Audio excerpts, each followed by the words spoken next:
दुष्यंत कुमार जी के यहाँ एक भरत जी महाराज आए और एक रामायण में भगवान मर्यादा पुरुषोत्तम श्री राम के जो भाई हैं उन्हीं के नाम से हमारे देश का नाम भारतवर्ष पड़ा है। अब आगे चलते हैं।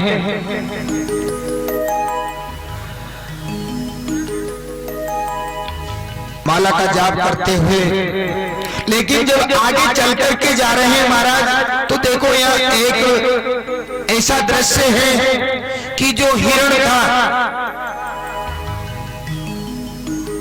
जब ये भरत नाम से विख्यात हुए, जब इन्होंने उस हिरण की सेवा की, वो हिरण मर करके आज राजा बन करके आया है और आज सिंधु सोवर देश का राजा रावगण के नाम से विख्यात हुआ है। और आज वही राजा रावगण पालकी में बैठ करके उसको गांव में घुमाया जा रहा है।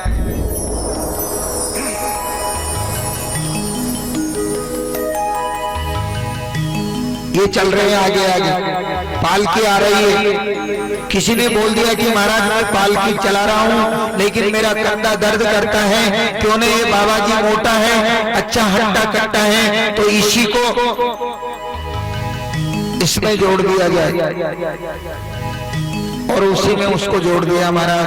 आज जड़ भरत जी महाराज पालकी में लेकर, पालकी में कंधा लगा करके उस पालकी को लेकर के चल रहे हैं। लेकिन जड़ भरत महाराज जब चलते हैं तो इनका एक नियम है कि ये ऊपर कभी नजर नहीं डालते हैं, केवल धरती माता पर, पृथ्वी माता पर नजर डालते हैं कि कहीं मेरे पैर से कोई जीव हत्या ना हो जाए। और जब कोई चींटी या कोई जीव या कोई चींटा अगर इनके पैर के नीचे आ जाए तो ये घोड़े की तरह उछल जाते थे। एक बार हुआ, दो बार हुआ, तीन बार हुआ, राजा रावण को क्रोध आया, क्यों, ये पालकी में कौन लगा हुआ है, इसको ऐसा नहीं करना चाहिए, पालकी नहीं चलानी चाहिए। मेरे चाहने वाले बहुत सारे हैं, इसको हटा करके किसी दूसरे, मतलब कितनी प्रकार की अनगनत बातें आप शब्द जड़ भरत जी महाराज को सुना दिए। जड़ भरत जी महाराज ने सोचा कि इसका कोई कसूर नहीं है, इसको बताना पड़ेगा। जड़ भरत जी महाराज बोले कि बेटा नीचे उतरो। राजा रावगण नीचे उतरे, इनका मार्गदर्शन कराया, द्वादश भागवत का ज्ञान इनके हृदय में डाला और संसार के बारे में उनको अवगत करवाया। ये संसार जो है एक दुकान है, हमारा जो मन है इसके अंदर बहुत बड़े बड़े चोर बैठे हैं। मन की जो इच्छा है वो कभी भरती नहीं है, और मार्गदर्शन करने के बाद में वह सिंधु सोवर देश का जो राजा रावगण है प्रार्थना करता है कि प्रभु मेरे से बहुत बड़ी गलती हो गई, मुझे क्षमा कर दो, मैं भगवान की भक्ति के अलावा कभी जीवन में कुछ नहीं करूंगा।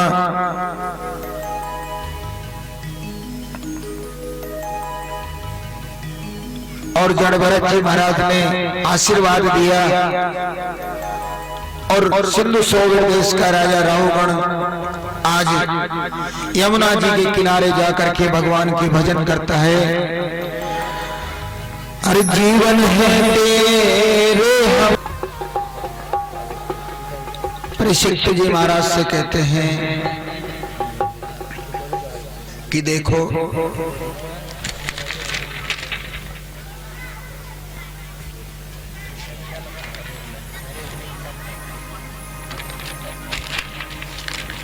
इंसान जैसा कर्म करता है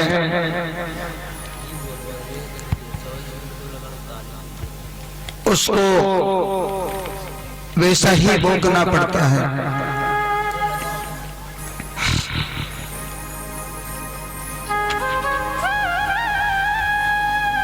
परमात्मा की कृपा बरसी, अंत समय जब आया, वैकुंठ से विमान आता है, उसमें बैठ करके सीधे वैकुंठ धाम चले जाते हैं।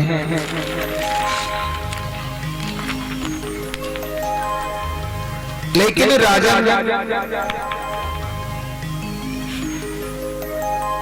हमारी जो ये पृथ्वी है, इस पृथ्वी पर 7 द्वीप हैं। उन 7 द्वीपों में एक जम्बू द्वीप है। फिर उस जम्बू द्वीप में 9 वर्ष हैं। उन 9 वर्षों में एक भारत वर्ष है और उस भारत वर्ष में ये एक हमारी कर्म भूमि है। लेकिन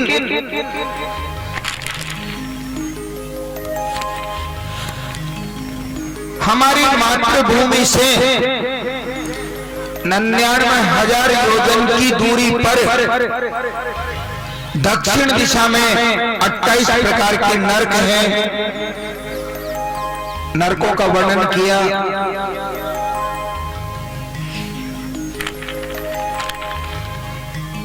कर्मों का वर्णन किया।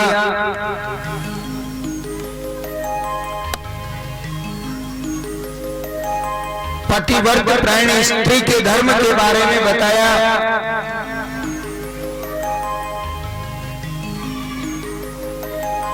भारत की नारी कैसी होती है उसके बारे में बताया।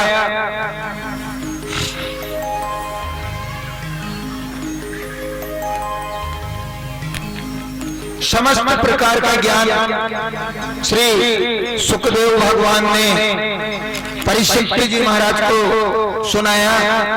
लेकिन एक बात में, छोटी सी बात है, आपको बताऊंगा कि देखो,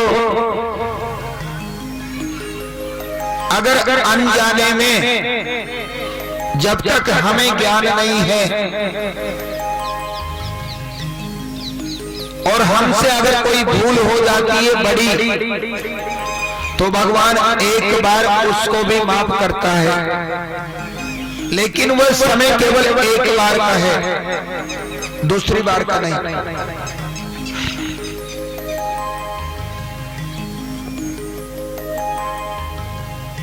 और जो हमसे छोटे छोटे पाप होते हैं,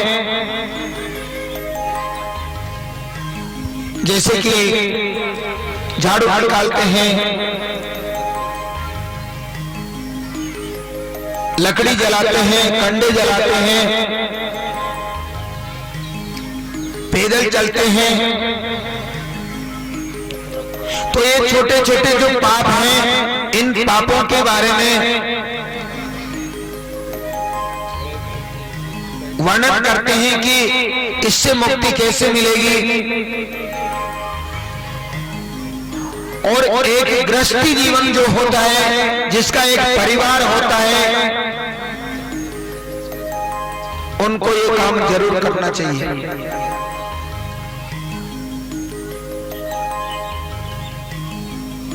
पहला कर्म है कि जब भी रोटी बनाए, गौ माता को एक रोटी देवो, सबसे बड़ा धर्म है। इसको गोग्रास बोलते हैं।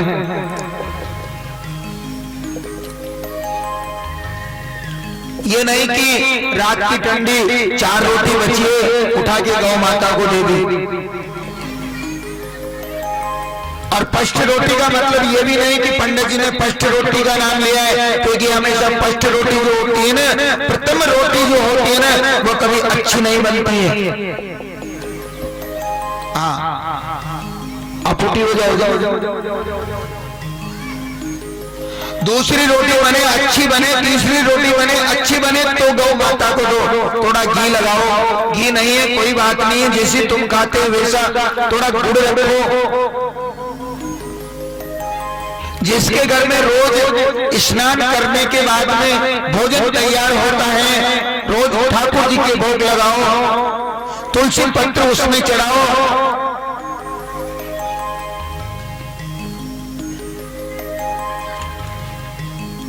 इससे घर में बरकत होती है।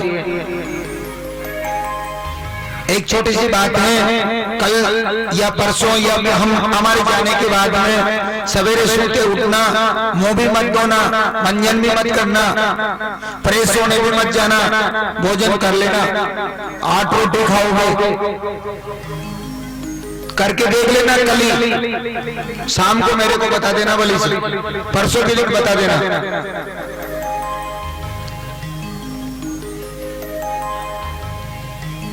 नाना भी मत, कुछ काम मत करना। 10 बजे 11 बजे 12 बजे जब भी भोजन बने, जब आप भोजन करना 8 रोटी खाओगे, लेकिन जब दूसरे दिन उठो, सवेरे उठो, फ्रेश होने जाओ, बढ़िया मंजन करो, सारे काम से निवृत्त हो जाओ, उसके बाद स्नान करो, अच्छे से भोजन बनाओ, ठाकुर जी के भोग लगाओ, उसमें तुलसी पधराओ, फिर आप भोजन करो, फिर मात्र 3 रोटी खाओ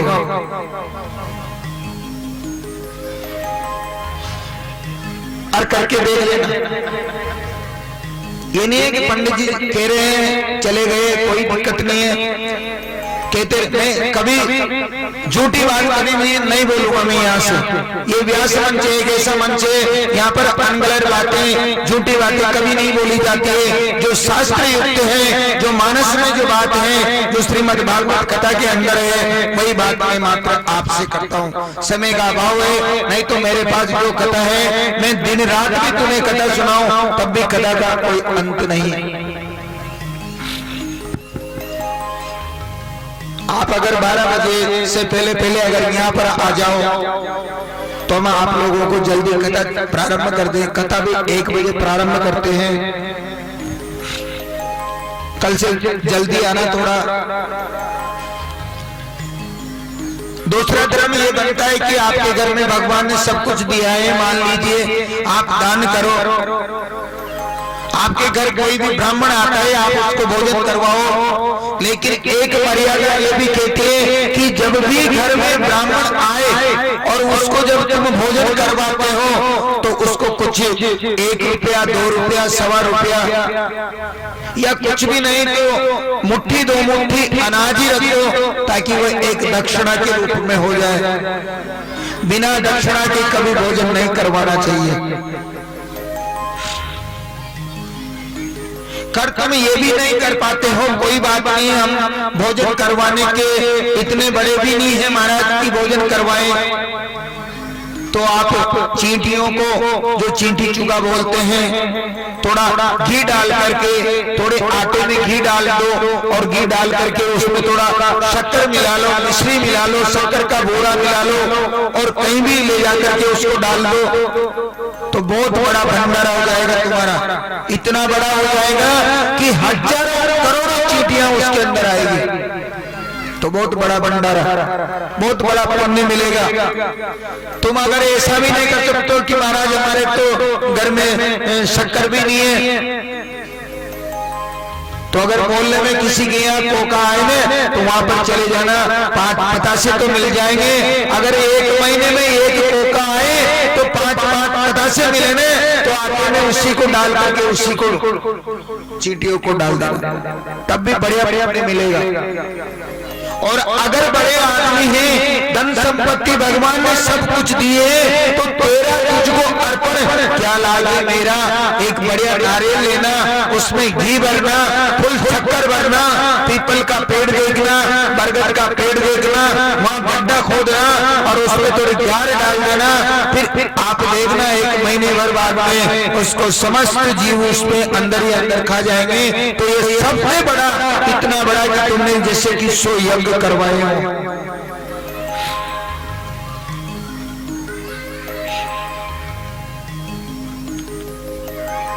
बहुत सारी बातें ऐसी है, देखो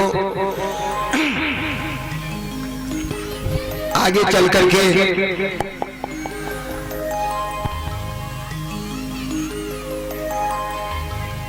परीक्षित जी महाराज को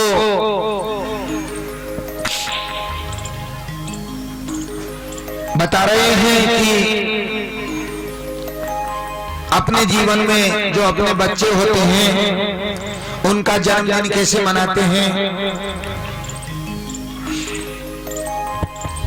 विष्णु जल्दी से तो जन्मदिन के बारे में उनको बताया। ज्यादा बात तो मैं आपको बताऊंगा नहीं, क्योंकि कथा बहुत अधिक है, समय बहुत कम है। लेकिन मैं शॉर्टकट में आपको एक बात बताता हूं कि कभी भी अपने घर पर अपने जो बच्चों का जन्मदिन मनाया जाता है आजकल के जमाने के हिसाब से, तो आप ऐसे भी जन्मदिन मनाओ, लेकिन एक तो उस मोमबत्ती को फूंक दे करके मत बुझाया करो। दूसरी बात यह है कि हमारा धर्म ये नहीं कहता कि तुम केक को काटो, ये नहीं कहता, ये नहीं काटना चाहिए।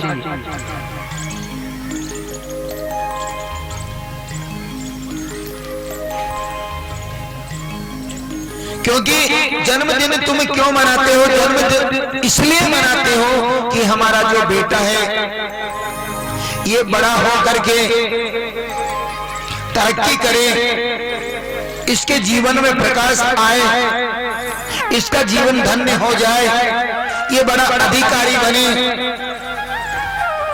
लेकिन फूंक दे करके जो तुम मोमबत्ती जो बुझाते हो ये गलत है। मोमबत्ती क्यों जलाते हो? प्रकाश के लिए। बुझाते क्यों हो? अंधेरे के लिए। कभी तुम दीपक जला के बुझाते हो कि फूंक दे बुझाते हो क्या? नहीं भाई, अगर किसी ने बुझाया हो तो बताओ। अरे ये तो दीपक जलाने की बात है, लेकिन क्या है कि आज के जमाने की बात छोड़ो, अगले जमाने में चलते हैं कि चमनिया जो है ना, चमनिया घास लेट के तेल में चमनी जलाते थे, वो भी फूंक दे करके नहीं बुझाते।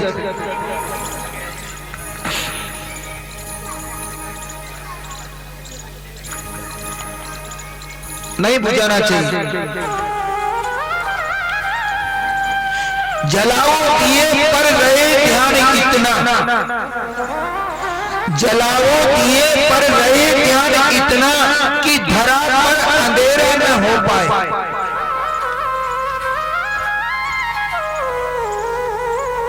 अब फूंक मार के तुमने बुझा दिया, बुझाने के बाद में अंधेरा है उसके जीवन में, फिर वो क्या करेगा? कहोगे खेत में जाएगा इधर। हाँ, और अधिकांश आजकल ऐसे होता है।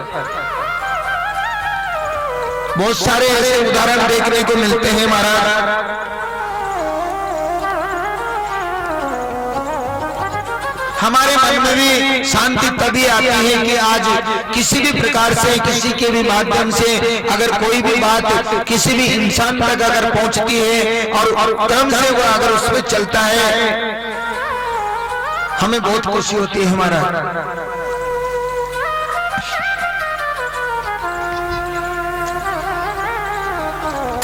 जन्मदिन मनाओ, तुम किसी भी प्रकार से मनाओ, कोई बात नहीं है। गौ माता के वहां पर जाओ, अगर मान लीजिए गौ माता भी नहीं है घर में, किसी के घर पर हो तो वहां जाओ। मान लीजिए कि वहां पर भी नहीं है तो कहीं गौशाला में जाओ।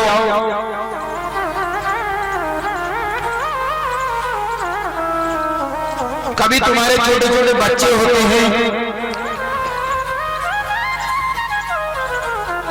कभी बच्चा ज्यादा रोता है या कोई नजर लग जाती है, किसी भी प्रकार से कोई अगर ऐसा काम होता है, शाम को जब गौ माता आती है ना चर करके,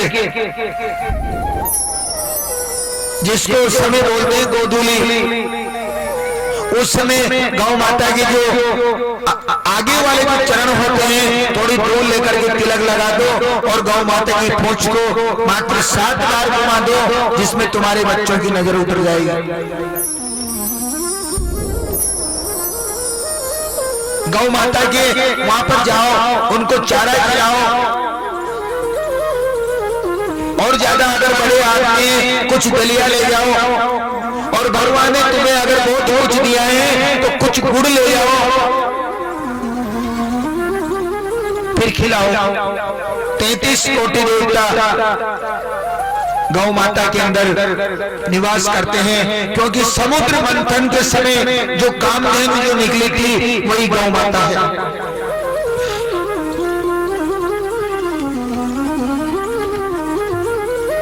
एक बात और कहना चाहता हूं, कभी भी किसी भी बहन बेटी को, किसी भी माता को अगर डिलीवरी के समय किसी भी प्रकार से कोई अगर कठिनाई होती है तो बिना बताए गौ माता का गोबर लेना, कम से कम 2 किलो सूती कपड़े में उसको डाल देना, उसको छानना, नीचोना, एक डिस्पोजल ब्रश कम से कम उसमें से रस निकल जाएगा, उसको पिला देना, तत्काल डिलीवरी हो जाएगी। अंदाज के देख लेना।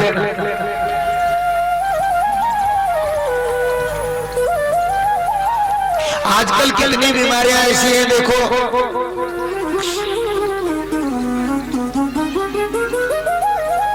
उनमें गौ माता का जो गोमूत्र होता है वो काम में लिया जाता है, अनेक बीमारियां उससे मिटती हैं। हल्दी और गौमूत्र ये दोनों चीजें हैं, ये एक तरह की अगर मान लो किसी के कैंसर की प्रॉब्लम है और कभी अगर ऐसी प्रॉब्लम अगर होती है और जब हमको समय से पूर्व अगर पता चल जाता है तो बिना पूछे भी अगर आपने ये प्रारंभ करवा दिया, अपने रिश्तेदार से बोल दिया, किसी से बोल दिया, अपने पड़ोसी से बोल दिया, तो मौत के मुंह से उसको बचाया जा सकता है।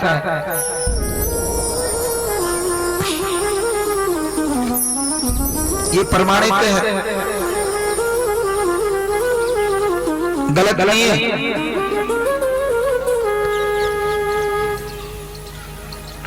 गौ माता हमारे लिए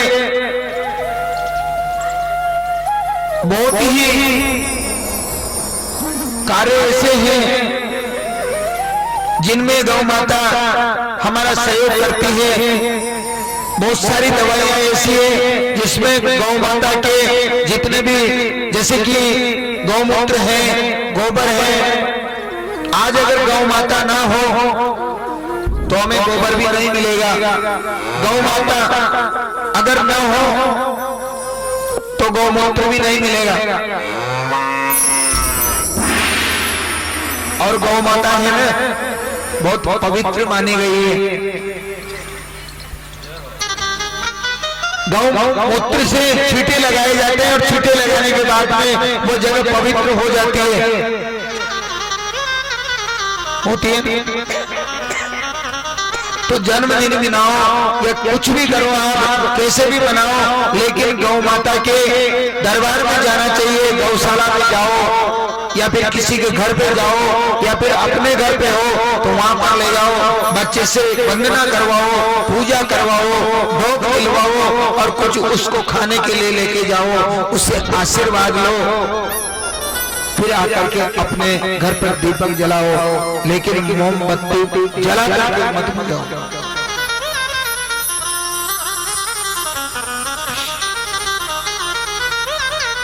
आज मैया यशोदा श्री कृष्ण भगवान 5 वर्ष के हो गए मान लो, बड़ी धूमधाम से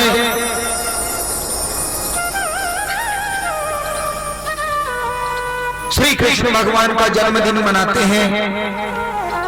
कैसे मनाते हैं? सभी गोपियां मंगल गीत गाती हुई भगवान श्री कृष्ण के संग यमुना मैया पे जाती है। मैया यशोदा दीपक लेके जाती है, थाली सजा करके चलती है, और जैसे ही यमुना मैया पर जैसे पहुंचती है महाराज, तो वहां पर एक एक दीपक जला जला करके वो धीरे धीरे धीरे यमुना मैया में प्रवाहित करती है।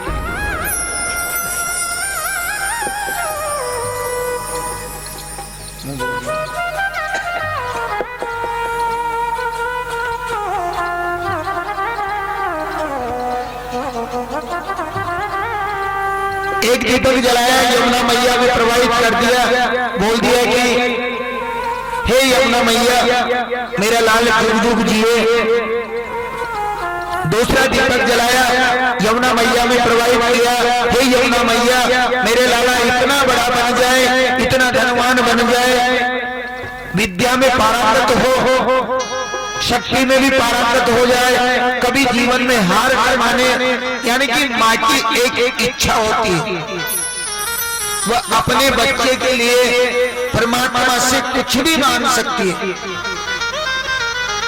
मैया ने बोल दिया मेरे लाला के 1000 ब्याह हो जाए, और वास्तव में 1000 नहीं हुए, लाला के इतने ब्याह हुए हैं कि 16,108 पटरानियां हैं।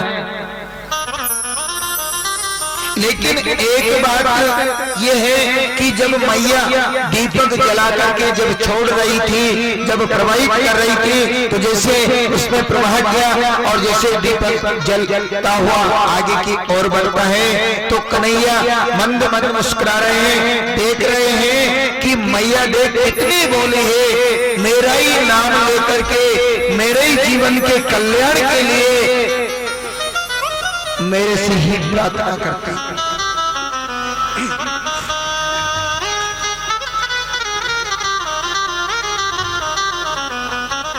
भगवान मन देख रहे हैं। अब जैसे उन्होंने धीरे धीरे तिरछी नजर से देखा, तो मैया ने कुछ नेत्र इधर किए, तो इसलिए कन्हैया जी ने क्या किया, अब नन्हे से है मोटे से नेत्र पहन रखा है।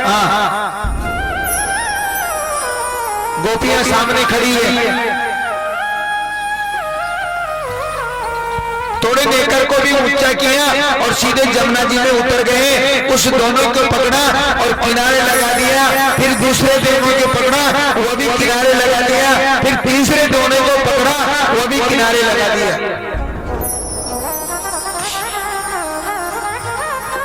एक दोनों को पकड़ते हैं, दूसरे को पकड़ते हैं, एक को पकड़ा किनारे लगा दिया, दूसरे को पकड़ा किनारे लगा दिया। और ये बात जो है आज यशोदा मैया जी ने देख ली, तो यशोदा मैया जी आज कन्हैया को डांटती है।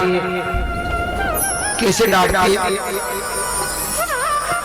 क्यों रे लाला, मैं तो तेरे जीवन के कल्याण के लिए यमुना मैया से प्रार्थना करूं, और उदम में तू इन दोनों को पकड़ करके किनारे क्यों लगाए भैया? अरे मैया तू तो जाने नहीं तू कितनी भोली है, अरे देते हुए को किनारे लगानो तो मेरो जन्म जन्म को दम दो।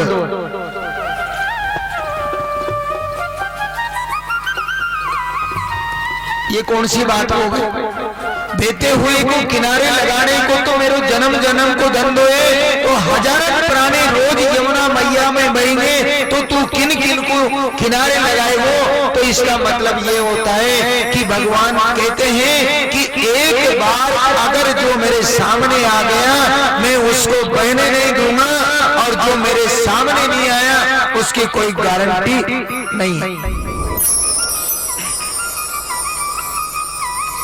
कोई गारंटी नहीं।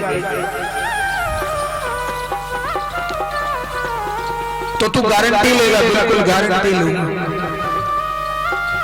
आज मैया कहती है, आज लाला कहता है कि मैं गारंटी लेता हूं, तो क्यों न चल करके सभी आज उस लाला का हाथ पकड़ते हैं कि जब गारंटी लेता है तो दुनिया को तारता है, तो आज हमें भी तारेगा।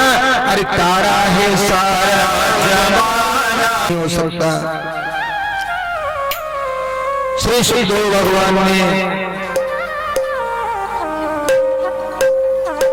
बहुत ज्ञान उपदेश दिया।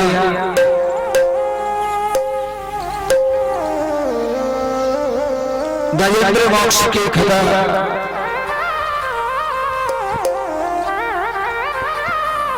परीक्षित भगवान को सुनाई।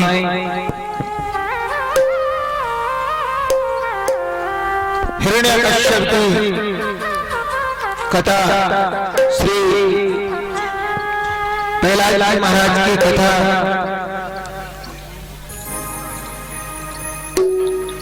समय कम है, हम आपको विस्तार से नहीं बता सकते, लेकिन नारद जी कहते हैं कि देखो प्रभु, आपने तो केवल एक प्रहलाद का बहाना बनाया और प्रहलाद का बहाना बना करके हिरण्यकश्यप को मारने के लिए चले गए।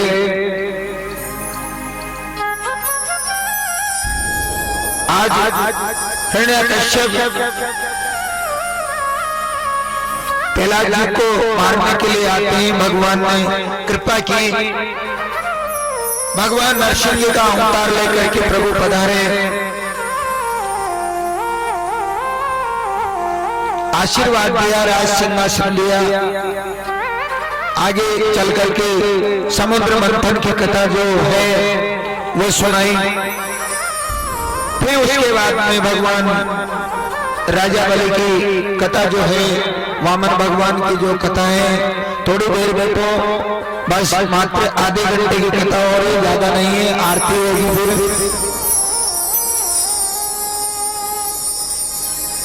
राजा बलि जो है, अभी राजा बलि कौन है? ये राजा बलि है हिरण्यकश्यप के पुत्र प्रहलाद जी हुए। प्रहलाद जी के पुत्र विरोचन जी महाराज हुए और विरोचन जी महाराज के जो पुत्र हुए वो आज राजा बलि हुए।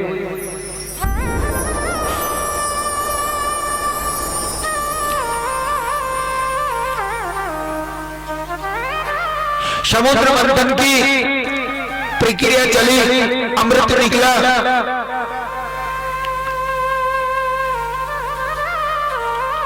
देवताओं को अमृत पान करवाया और देवताओं को अमृत पान करवाने के बाद आज राजा बलि जो है ये बहुत बड़े राजा हैं, भगवान श्री नारायण के भी बहुत बड़े भक्त हैं, लेकिन जिनके ऊपर कृपा अपने गुरु की अगर हो तो उसे संसार में कोई हरा नहीं सकता। आज गुरु शुक्राचार्य जी महाराज की कृपा उनके ऊपर है। देखो देवते गुरु दो ही हुए हैं, केवल जो गुरु है ना वो मात्र दो हुए हैं। हमारे गुरु कौन है? कौन है हमारे गुरु?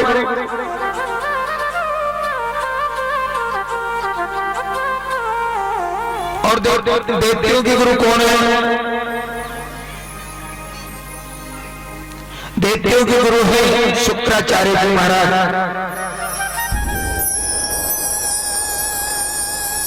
आज देवती गुरु जो है शुक्राचार्य जी महाराज, कृपा हो गई। हमारे गुरु है बृहस्पति देव।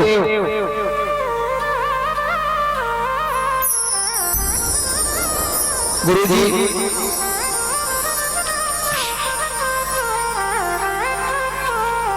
हम त्रिलोकी पर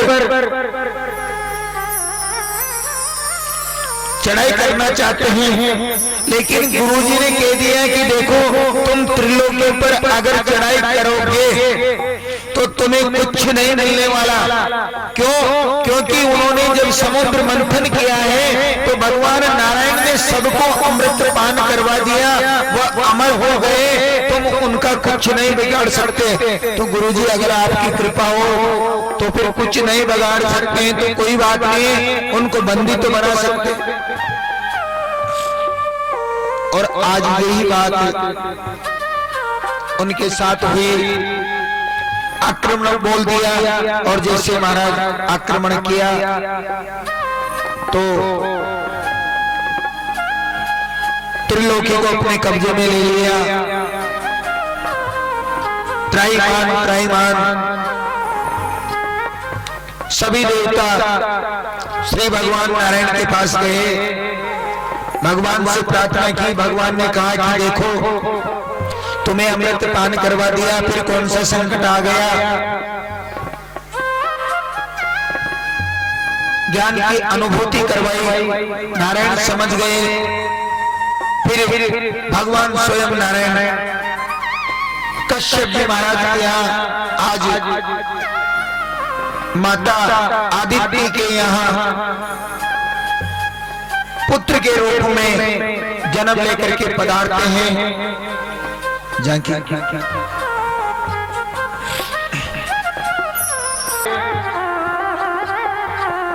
चैत्र मास का महीना, दिन भी 12 बज रहे हैं, द्वादश करती है। भगवान श्री हरि का जन्म होता है। सभी देवता मिलकर के वैकुंठ लोक से आते हैं, पुष्पों की वर्षा करते हैं, बड़ा आनंद मनाते हैं।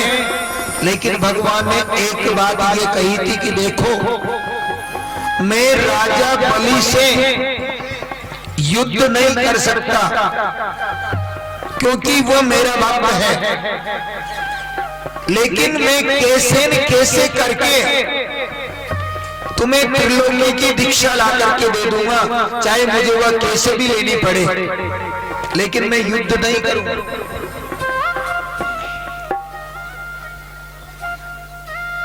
आज भगवान ने जन्म लिया,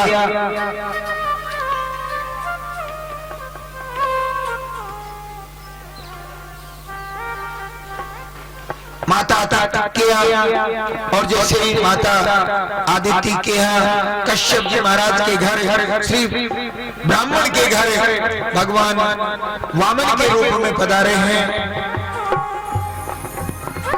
गुरु जी सामने बैठे हैं, सभी देवी देवता वहां पर विराजमान हैं। बड़े प्रेम से वह बधाई आज गाई जाती है। देखो हरिलाल सुन में आई आदित्य मैया तेरे बधाई, सुन में आई आदित्य मैया तेरे बधाई।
वामन भगवान कहते हैं, आज श्रीमन नारायण भगवान कहते हैं कि राजन तुम दानी हो, तुम दान की बात करो। बिल्कुल हम समझ गए, तुम्हारे दादाजी परदादाजी सब दानी हैं, बड़े बड़े भक्त हुए हैं। इनके दादाजी का नाम पता है ना? प्रहलाद जी हैं। कौन से प्रहलाद जी? जब भगवान नरसिंह का रूप लेकर के इनको बचाने आए थे, वो इनके दादाजी हैं जिन्होंने 21 पीढ़ियों को तार दिया। ऐसे ऐसे भक्त हैं महाराज। अगर अपने परिवार के निमित्त अगर 7 दिन की कथा अगर कोई सुनता है या अगर कोई करवाता है अपने पितरों के उद्धार के लिए, तो उनकी 21 पीढ़ियां तक पार कर जाती है।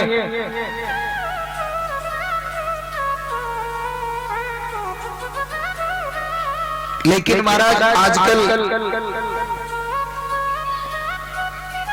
भाव अलग है। देखो,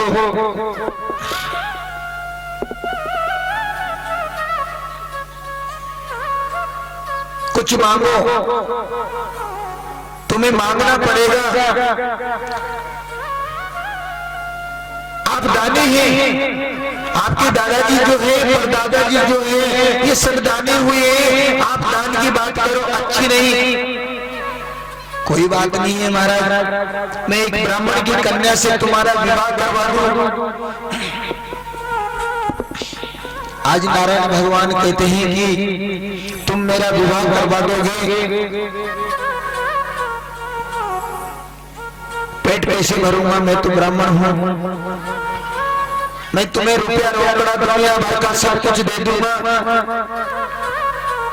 बहुत बड़ा विश्वविद्यालय है, कश्यप दानव विश्वविद्यालय, आज भी उनके नाम से विश्वविद्यालय चलता है। उसमें जो बच्चे होंगे वो उसमें पढ़ाई कर लेंगे, बाकी मैं देख लूंगा। नारायण भगवान कहते हैं वो सब ठीक है, लेकिन अगर 2, 4, 5, 10, 20 बच्चे हो गए, कहीं अचानक एक अगर लुढ़क गया तो फिर रोगे कौन? कि महाराज रोना तो थाने पर से।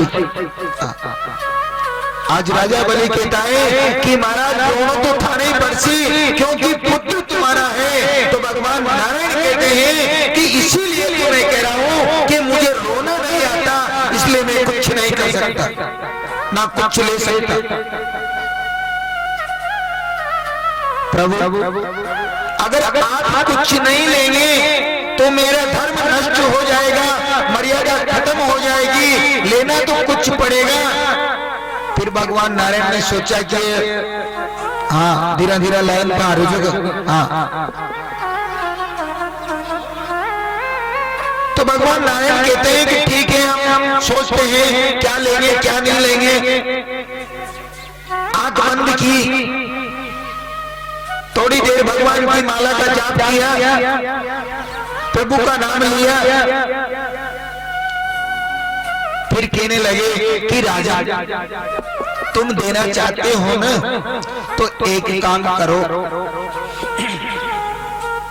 मुझे केवल 3 पैर धरती दे दो, मात्र 3 पैर धरती, और वो 3 पैर धरती भी मात्र मेरे अपने पैर से नापूंगा, तेरे पैर से नहीं।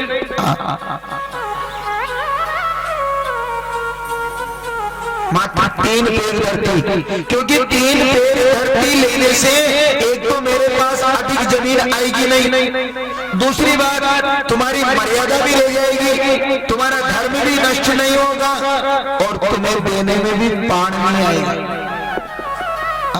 मात्र 3 पैर धरती, और इतनी सी बात कही थी। पीछे उनके गुरुजी खड़े थे, शुक्राचार्य जी महाराज पीछे खड़े थे। इतने में तो राजा बलि का हाथ पकड़ा और सीधे अंदर की ले अंदर चले गए। अरे तू मना कर दे, ये कोई छोटा मोटा आदमी नहीं है, अरे मुझे तो ये वामन के रूप में स्वयं नारायण लगता है। और वो उनको समझाने लगे कि मना कर दे। हो मत दे जमी को रे राजा, हरे मत दे जमी को, हो मत दे जमी को रे राजा, मत दे। भगवान है तो राजा बलि ने कहा कि वो नारायण हो या नहीं हो, लेकिन उससे मुझे कोई मतलब नहीं है, मुझे देना तो पड़ेगा। इतने में तो प्रभु ने कह दिया कि देना है तो या जाऊं, नहीं नहीं प्रभु अभी ले लो आप तो। लेकिन एक बात और है कि 3 पैर धरती में बिना संकल्प के नहीं लूंगा, संकल्प करना पड़ेगा। अब बात उलझ गई यहाँ पर। फिर शुक्राचार्य जी ने इशारा किया, नहीं गुरुजी मैं झूठ नहीं बोल सकता, क्योंकि देखो अगर झूठ बोलने से किसी दूसरे जीव का अगर फायदा होता है, समस्त गांव का फायदा होता है, समस्त राष्ट्र का फायदा होता है, तो उसे झूठ कभी नहीं कहते हैं। हट करके त्रिलोकी पूरी नापी 3 पैर में, यानी कि एक पैर तो नीचे स्थापित किया और ऐसा आकार बना लिया, ऐसा रूप बना लिया कि द्वितीय चरण सीधा ब्रह्मलोक में पहुंचा दिया। एक चरण धरती पर स्थापित किया, द्वितीय चरण जो है सीधा ब्रह्मलोक में चला गया।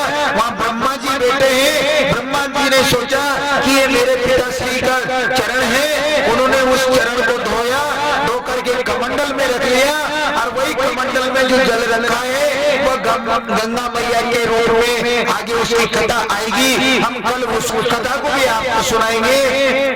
फिर उन्होंने कहा कि देखो मैं 30वां चरण कहाँ रखूं। मर्यादा रखने के लिए प्रभु ने 30वां चरण राजा बलि के सिर पर रखा।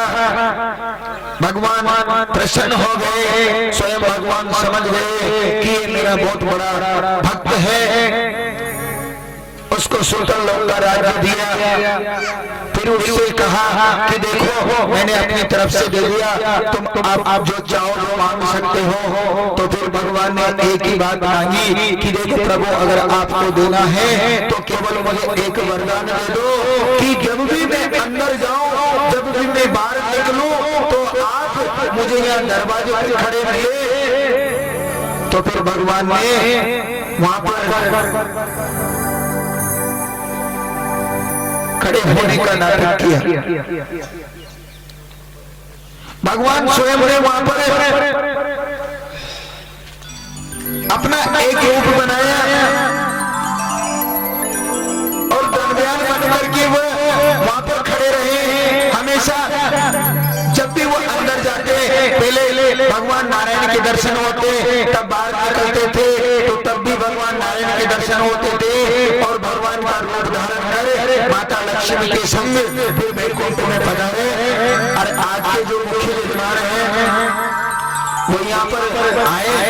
आज के जो मुख्य आरती है, दूसरी बात आपके बीच में आरती चलाई जाएगी आज फर्स्ट में, या 31 भक्ति की आरती से महाआरती होगी। और देखो दूसरी बात ये है कि ये बड़े की बात है कि ठाकुर जी की पूजा करवाना तुम्हारा कुछ नहीं लग रहा, तुम तो कुछ भी बदलाओ, चल करके आ जाओ, आप केवल इमाम की पूजा करा दो, इसका बहुत बड़ा पुण्य मिलता है।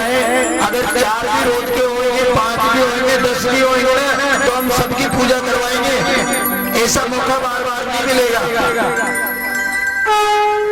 ऐसा मौका तुम्हें बार बार नहीं मिलेगा। हम चिल्ला चिल्ला करके कहते हैं कि देखो मुख्य यजमान मानो, यहाँ पर कोई मुख्य यजमान बनने वाला नहीं है। वैसे कर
बिहारी तेरी आरती गाओ।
Thank you.